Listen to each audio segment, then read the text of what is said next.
사람 모두 같은 얘기를 했어요. 합의가 여야 간 합의가 지켜져야 된다. 존중돼야 되고 지켜져야 된다. 그러니까 합의한 대로 실행하자.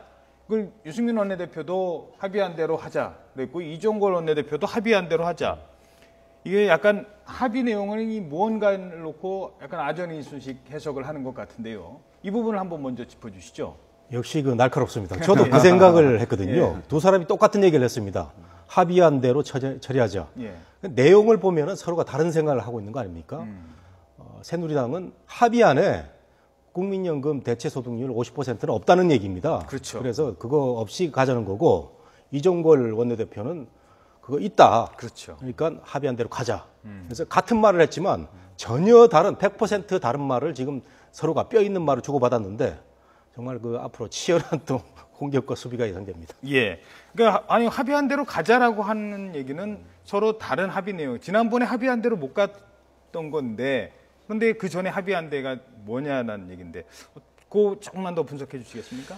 일단 뭐 공무원연금 개혁 부분에 대해서는 여야가 크게 뭐 이견이 없는 것 같아요. 근데 문제는 그거 연관된 공적연금 강화라는 측면에서 국민연금 소득 대체율을 지금 50%로 상향 조정하자. 이것 때문에 문제가 되는 거 아닙니까? 지금 현재 우리의 국민연금의 소득 대체율이 46.5%입니다. 근데 2028년까지 40%로 떨어지게 설계가 돼 있는 거죠. 이런 상황인데 그럼 과연 공무원연금을 왜 개혁하려고 했느냐? 근데 공무원연금에 국민 세금이 매년 몇백억, 엄청나게 들어간다는 거 아니겠습니까? 예. 이런 상황이 기하급수적으로 늘어나기 때문에 공무원연금을 개혁하자. 그래서 국민 세금이 가능하면 좀 덜 들어가게 하자. 이런 취지로 지금 그 개혁안을 만든 건데 실제 지금 합의된 개혁안도요. 사실 국민들 입장에서 보기에는 절반의 개혁도 안 된다. 이렇게 지금 질타하고 있는 상황이거든요. 그런데 여야가 그 100만 명이 넘는 공무원의 어떤 표 이걸 이제 의식한 건지는 모르겠습니다만은 사실은 강도 높은 개혁이라고 볼 수는 없는 상황이에요. 예. 근데 거기다 끼워서 국민들이 지금 국민들과의 어떤 공청회나 합의 과정이나 이런 거에 공론화 과정도 없이 그야말로 끼워넣기 식의 그 국민연금 50%가 나온 거거든요. 근데 이 문제는 사실은 조금 더 진지한 접근이 필요해요. 그리고 이게 그 실제로 50% 상향 조정하면 한 1,700조 정도가 들어간다는데 65년 동안. 그럼 그걸 국가 세금으로 낼지 아니면 국민들이 더 그 국민연금 그 보험료를 더 내야 되는 상황이 되는 상황이거든요. 예, 이건 당사자들한테 전혀 동의를 받지 않는 일이지 않습니까? 그 부분은 좀 이따 다시 예, 이제 하나하나 짚어가도록 하죠. 일단 오늘은 원내대표 회동 첫 회동이니까 이 부분을 좀 나눠서 진단을 해야 될 것 같습니다. 오늘 그 원내대표 회동에서 처리가 될 안건이 크게 봐서 한 3개입니다. 제가 봤을 때는 일단 그 공무원 연금 개혁 말씀하신 그 부분이 있고요. 이걸 뭐 국민연금과 연계하는 문제, 제일 큰 문제입니다. 그리고 또 하나는 소득세법 개정안입니다. 이 소득세법 개정안은 당장 내일 치러져야 될 일이고, 그리고 세 번째는 누리과정 예산입니다. 오늘 청와대에서 누리과정 예산, 지방재정법 이거 꼭 통과돼야 된다고 했습니다.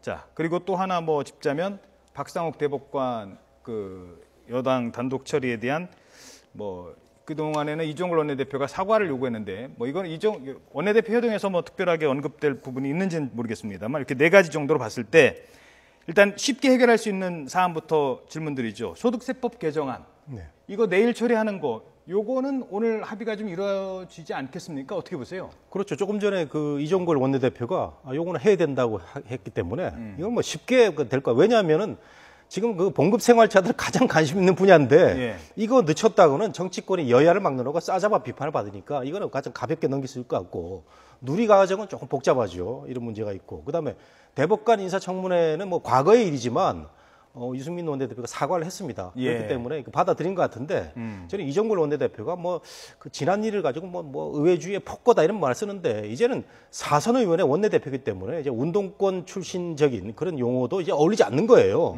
그런 점에서는 이종걸 원내대표가 좀 더 성숙한 그 자세로 협상을 벌여가지고 정말 야당이 그 결실을 볼 수 있는 그런 자세가 좋지 않나 이런 생각이 듭니다. 그러면 이제 아까 제가 말씀드린 것 중에 4번째 안건 박상욱 대법관 후보자에 대한 그 여야의 입장은 사과를 하고 사과가 고맙다고 했기 때문에 정리가 좀 된 것 같고요. 네. 소득세법 뭐 내일 처리되겠죠?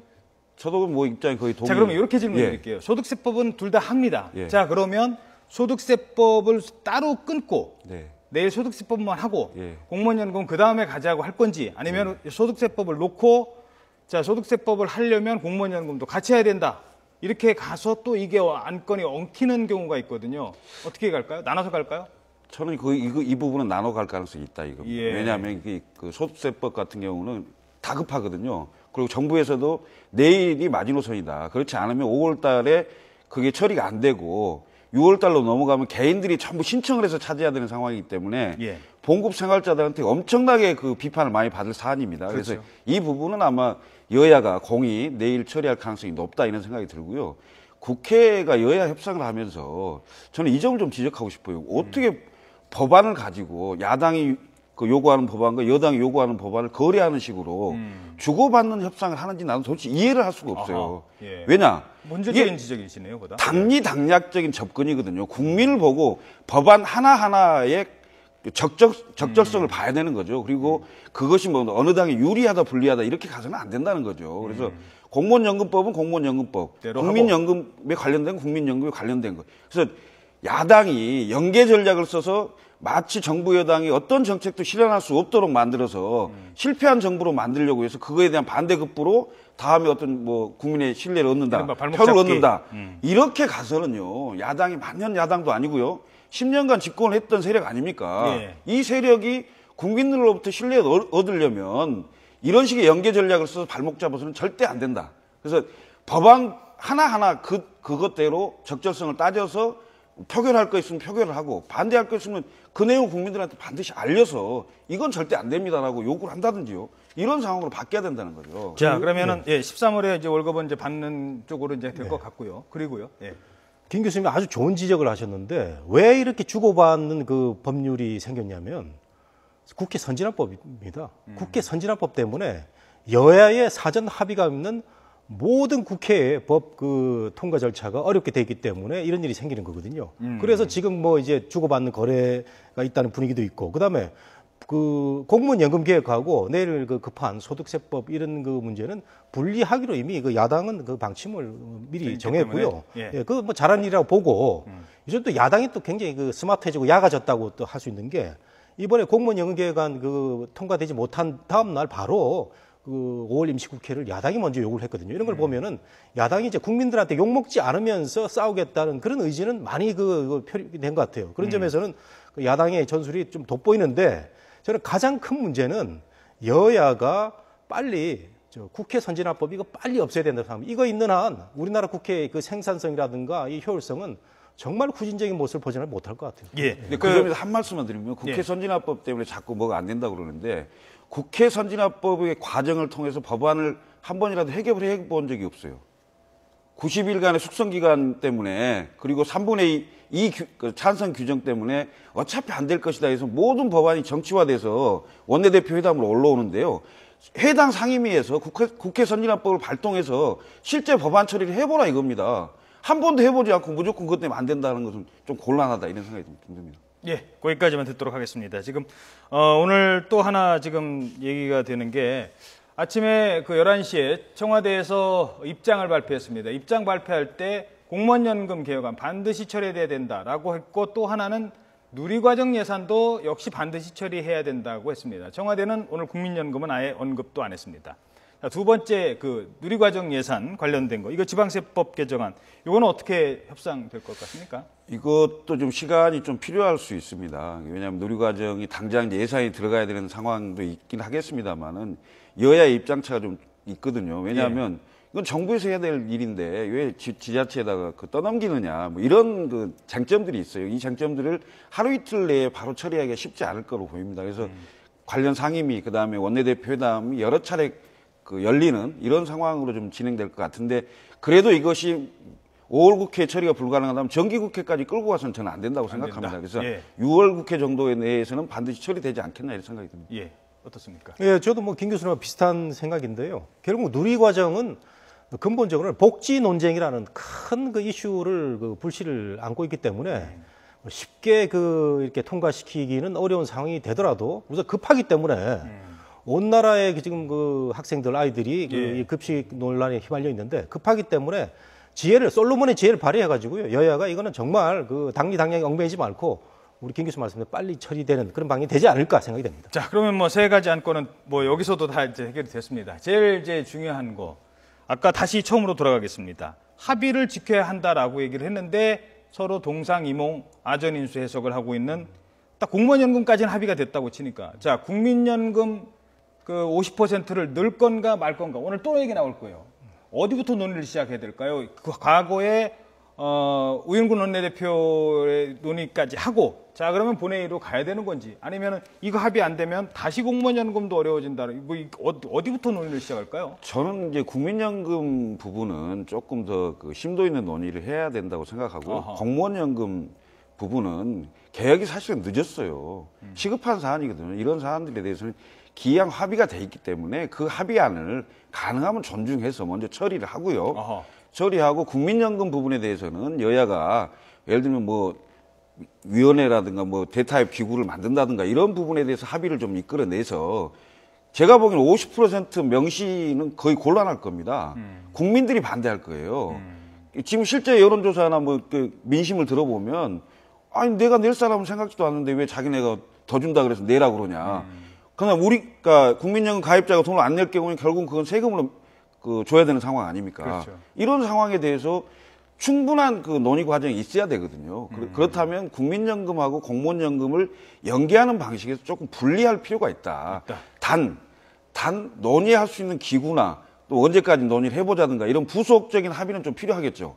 그러니까 그런 합의가 된다면은 그러니까 제가 제 질문을 다시 한번 드리죠. 핵심은 50이라는 숫자를 넣어야 될까요, 말아야 될까요? 굳이 50 안 넣어도 된다는 말씀이 아닙니까? 아니 그 일부 의원들이 이런 얘기도 해요. 실제 사회적 합의 기구에서 논의를 하다 보면 50이 안 지켜질 수도 있는데 그 50에 대해서 법에 넣어야 되냐? 야당 의원들 내에서도 이런 얘기가 있어요. 그래서 알겠습니다. 제가 보기에는 50을 꼭 고집할 필요는 없는 거 아니냐 이런 생각이 좀 들어요. 예, 어떻게 보십니까? 이 굉장히 복잡한 과정을 제가 좀 정리를 한다면요. 5월 2일 날 김무성 대표하고 문재인 대표가 그 사진 들고 찍은 거 있지 않습니까? 우리 YTN 뉴스를 보면은 예. 그 안을 보면은 여야 대표가 정말 합의했다 돼 있는데 그 합의안은 그 부속 내용은 실무기구에 준비한 안을 합의한 거 아닙니까? 그렇죠. 실무기구에는 50%가 들어가 있단 말이죠. 그걸 가지고 지금 양당이 해석이 다른데 근데 제 생각에는 이런 그 해법이 필요할 것 같아요. 그 새누리당이 우리가 실무기관에 대해서 합의를 한 점에 그 사인을 했지만 뒤늦게 과정에서 조금 이거는 우리가 좀 미안하게 됐다 이런 얘기를 하면서 야당은 그 명분을 찾고요. 명분을 찾고 국민 여론은 지금 그 소득 대체율 50%는 안 된다는 게 다수의 얘기는 아닙니까? 우리 정부장님 같은 경우도 당장 그렇죠. 보험료 2번 내야 되는데 그렇다면은 야당은 명분에서 조금 그 실리를 찾고요. 온 국민이 원하는 그 소득 대체율 50%는 부담스러운 그런 그 법률 개정안이니까 이 부분은 야당이 양보하는 쪽에서 서로가 윈윈하는 전략을 찾아야 되지 않나 이런 생각이 듭니다. 예, 알겠습니다. 자, 그럼 원내대표 회동 관련된 얘기는 여기까지 하도록 하겠습니다. 최근에 그 몇 가지 정무적인 사안 짚어보도록 하겠습니다. 이 과정에서 김무성 대표 얘기를 잠깐 나눠보도록 하죠. 재보선 승리 이후 주가가 쫙 오르던 김무성 대표가 최근에 뭐 원내대표 새로 바뀌어서 이제 뭐 분위기를 한번 아마 제일 관심 있게 오늘 회동을 지켜볼 분 가운데 하나라고 생각을 하는데 그냥 체면을 구겼다 이렇게 평가가 나오고 있습니다. 사실 그 이제 4.19 재보선에 승리를 하고 뭔가 전국의 핵심으로 주도권을 쥐고 이렇게 갈 수가 있는 상황이었는데 야당 대표가 너무 어려운 처지에 있었던 것을 좀 구해주려고 하는 문재인 구하기를 하다가 오히려 본인이 좀 어려운 처지에 간 게 아니냐 이런 생각이 좀 들어요. 근데 이제 이런 점은 있죠. 실제로 여당 원내대표나 그 양당 대표 회담을 할 때 대부분 여당 대표는 청와대하고 직접 통화를 하거나 뭔가 소통 과정을 다 겪습니다. 근데 박근혜 대통령하고 김무성 대표하고는 직접 통화를 하는 상황인지는 모르겠습니다만은 예. 뭐 정무 라인이 중간에 있든가 해서 충분한 소통 속에서 분명히 결정됐을 거거든요. 그렇겠죠. 그런데 이 부분을 가지고 청와대는 몰랐다. 뭐 이런 얘기가 나오면서 결국은 김무성 대표의 모양이 조금 우습게 된 측면은 있습니다만은 이걸로 뭐 위상이 많이 깎이거나 뭐 또 뭐 당청 관계의 어떤 무게중심이 옮겨간다든가 이런 건 아닌 것 같습니다. 예, 어떻게 보십니까? 저는 뭐 새누리당이 많이 흔들릴 수 있었는데 김무성 대표가 리더십을 발휘했다고 봅니다. 아하. 뭐 흔들리고 뭐 균열이 간 게 아니고 예. 그 최민희 깎인 사람은 오늘 그 조금 전에 나온 유승민 원내대표죠. 그 협상해가지고 안 들고 와가지고 뭐 부속 서류에 넣지 않은 그 합의안까지 마련해가지고 들고 와서 그 총장이 갔는데 김태현 의원이라든가 친박계에 강한 반발이 부딪힌 거 아닙니까? 그래서 당일날 그럼 우리 표결로 가자 해가지고 뭐 표결로 가면은 뭐 이길 수도 있었다고 합니다. 근데 그것을 이제 당내 화합과 소통을 위해서 그 지휘를 한 사람이 이제 김무성 대표. 표결까지는 이게 너무 부담스럽다 해가지고 이제 그런 리더십 발휘했는데 저는 체면을 구겼다기보다는 김무성 대표가 뭐 여러 가지 불편한 그 속이 많은 가운데서도 청와대나 당의 여러 가지 그 화합을 위해서 리더십이 끌었 생각이 되고 유승민 원내대표가 한 이틀 직거를 하면서 그 여러 가지 속 끓인 모습을 보여줬는데 오늘 의외로 표정이 밝은 걸로 봐서는 예. 김무성 대표하고도 이게 잘 되고 또 청와대로부터 어떤 그 약간의 그 사과성, 해명성 그 어떤 커뮤니케이션이 있었지 않았나 이런 생각이 들어요. 굉장히 표정이 밝지 않습니까? 예. 네. 자, 이번에는 마지막으로 새정치민주연합 지금 재보선 참패 이후 분위기가 심상치 않습니다. 일단 원내대표 비노계인 이종걸 신임 원내대표 게다가 뭐 정청래 최고위원 뭐 지금 뭐 사퇴 지금 뭐 그런 얘기 나오고 있지 않습니까? 본인이 이제 퇴장을 하고 이런 부분에 봐서 제가 제 입장에 제 생각에는 그 새정치민주연합의 당분간 당내 내용이 더 심각하지 않을까 생각이 드는데 어떻게 보십니까? 이게 지금 하루 이틀 사이에 끝나기가 쉽지 않을 것 같습니다. 제가 보기에는 이제 물론 이제 원내대표 경선에는 66대 61로 이제 이종걸 원내대표가 당선이 됐습니다만은 비노계가 완전히 똘똘 뭉쳐서 했다는 거고요. 이런 점이 있는데 이 상황에서 사실은 좀 봉합되는 분위기였거든요. 그런데 이제 정청래 최고위원의 막말로 주승용 최고위원이 사실상 사퇴를 한 겁니다.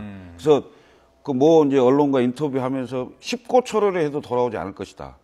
결국 제가 보기에는 돌아오지 않을 겁니다. 돌아오지 않는 상황에서 지금 뭐 이제 동교동계라고 이름하는 권노갑 고문과 박지원 의원이 회동을 하고 실제 또 문재인 대표가 김한길 전 대표, 그다음에 박지원 의원 이런 분들 다 만나고 이런 상황이에요. 근데 이것을 과연 문재인 대표가 해결할 수 있느냐? 제가 보기에는 해결이 거의 불가능하다는 거예요. 어허. 왜냐하면 많은 의원들, 당내 의원들이 지금 사퇴를 요구하고 있는 거고요. 그 사퇴의 핵심이 뭐냐면 친노 패권주의 청산이거든요. 친노 패권을 청산할 수 있는 방법이 없으면 결국은 본인이 사퇴도 않고 청산할 방법도 없고 이런 상황이 되면 제가 보기에는 지난 새천년 민주당에서 열린우리당이 나올 때 당무에 의해서 한 당무위원이 이미경 의원의 머리채를 끌어잡았던 그런 일이 있었어요. 그 이후로 당이 분당이 됐거든요. 지금 현재 그 새정치민주연합 내부의 의원들이 동요가 상당히 심하고요. 그 원심력이 강화되고 있고 실제 그 행동을 하려고 하는 부류도 상당히 많아요. 그러니까 이 부분하고 더군다나 광주 서구울에서 당선된 천정배 의원이 밖에서 뉴 DJ들을 모아서 새정치연합하고 다음 20대 총선에서 경쟁하겠다. 이렇게 지금 선언한 상태 아닙니까? 그러니까 이런 상태이기 때문에 천정배 의원의 바깥 세력과 당내의 어떤 그 문재인 대표의 책임론을 놓고 결국은 그 문재인 대표가 어떤 다른 대안을 내놓지 못한 상황이 되면 이 당내 의원들 간에 세력 규합이 될 가능성이 있습니다. 아하. 그래서 제3지대에서 또 만난다. 그럴 개연성도 충분히 있다. 그래서 이미 오늘 저 정청래 최고위원이 또 다른 사람을 공격을 했어요. 박주선 의원을 공격을 했더라고요. 예. 근데 이 공격은 결국은 정청래 최고위원 개인의 생각만은 아닌 것 같다. 아하. 그러면 찢어진 깃발을 들고 동지들과 폭풍의 언덕을 넘겠다라고 얘기를 했는데 그 얘기는 곧 친노 중심의 현재의 체제를 그대로 가겠다. 그런 걸 얘기하는 거고요. 찢어진 깃발 들고 동지들과 폭풍의 언덕을 넘겠다. 그걸 최고위원회에서 발언한 거 아닙니까? 예.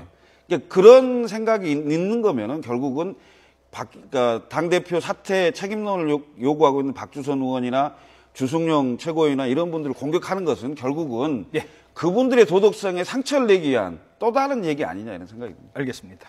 어떻게 보십니까? 저는 뭐 한국 정치 발전을 위해서 친노하고 그 동교동 또 호남 그 세력이 뭉쳐야죠. 이거 갈라지면요 지역 정당 또 나오고 또 친노라는 아주 어떻게 진보적이라고 좋게 얘기도 할 수 있지만 한국 정치에 굉장히 돌출적인 그 정치 행위를 많이 하는 집단하고 이런 야당이 분열이 되는 그런 모습이기 때문에 저는 오늘 밤에도 모인다고 하는데 저는 쉽게 분당은 안 될 것 같아요. 그 주성영 최고가 뭐 사퇴를 하고 뭐 식고초려도 안 돌아온다 하지만 사실은 뭐 배지를 떼고 나가고 뭐 탈당을 해야 안 돌아오는 거 아닙니까? 뭐 당직을 사퇴한 걸로 예. 보이는데 제3지대에서 모일 때는 그 강력한 그 장외 그 지도자가 있는 거죠. DJ나 YS 같은 그런 사람이 있을 때만 그 제3지대가 가능한 거고 저는 이런 것도 중요하고요. 그 다음에 뭐 분당이 되든 안 되든 간에 우선 야당이 그 최근에 보여준 모습은 국민한테 사과를 해야 될 필요가 있다. 정치의 그 장, 미디어가 보는 그 장에서 그 보여준 행태, 정치인의 최고의 그 뭐 공갈치지 마, 유승희 의원의 그 봄날은 간다. 이런 거는요, 국민들을 아주 기만하는 그런 행위입니다. 지금 저 대학가에서는 그 취업 절벽이 상태에서 대학생들이 갈 곳이 없어서 지금 방황하고 있고, 온 국민이 경제 힘들어 하는데, 봄날이 아니잖아요. 근데 봄날이 간다 그러고 있고, 뭐 추미애 의원은 뭐 한 소절 더 불렀으면 좋겠다. 이게 뭐 코미디도 아니고 말이죠. 이런 점에서는 우리 야당이 한번 이런 그 잘못된 모습 보여준 데도 한번 쿨하게 한번 반성하면 국민들이 또 힘 실어줄 거예요. 알겠습니다. 네, 지금까지 정군기 홍익대 교수 그리고 김철건 동국대 교수와 함께 전국 분석을 해봤습니다. 아까 그 사과 부분 있잖아요. 그 부분은 시청자분들의 또 생각도 있으니까 어떤 부분을 사과해야 되는지 정확하게 말씀하셨습니까? 뭐 본회의장 말씀하신 내용 있지 않습니까? 지금? 아니죠. 이제 야당 그 최고위원회 회의에서 최고위원회 얘기죠. 정청래 의원의 그 막말이죠. 공갈치지 마. 13살이 많은 그 연배가 높은 그 수석 최고위원한테 한 말은 야당을 아끼는 많은 사람들한테도 그 실망스러운 모습이고 사과를 안 한다고 그러는데 저는 사과를 할 걸로 봅니다. 정청래. 예. 아까 이런저런 얘기를 한꺼번에 하셔서 어느 부분인지를 제가 좀 정리를 했습니다. 네, 지금까지 두 분과 함께 전국 분석했습니다. 고맙습니다.